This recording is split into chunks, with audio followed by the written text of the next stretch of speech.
దిశగా మరో గొప్ప అడుగు ముందుకేస్తున్న తరుణంలో విచ్చేసినటువంటి పెద్దలందరికీ హృదయపూర్వకంగా ఆత్మీయ స్వాగతం చెప్తూ పుష్పగుచ్చాల బహుకరణం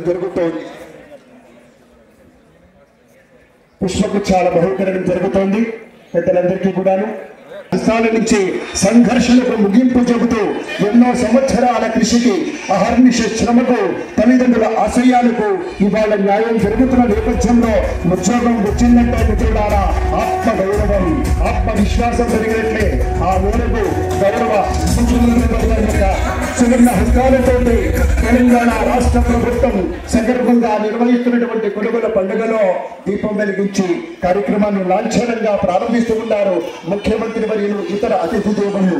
దీపం జ్యోతి పరబ్రహ్మ, దీపరూపంలో ఉండేటువంటి పరమాత్మని ఆరాధించడం అనేది మన సంస్కృతిలో ఒక భాగం కనుక ఆ మేరకు ఆత్మీయత వెల్లివిరిసే ఆత్మ బంధువులాగా గౌరవనీయ ముఖ్యమంత్రి వర్యులు తమ యొక్క మొక్కమూడి దీక్షతోటి, పట్టుదలతోటి, కార్యదక్షతతోటి, క్రమశిక్షణతోటి, శీల సంపదతోటి మనిషి మనుగడకు శాశ్వతమైనటువంటి సామాజిక బాధ్యత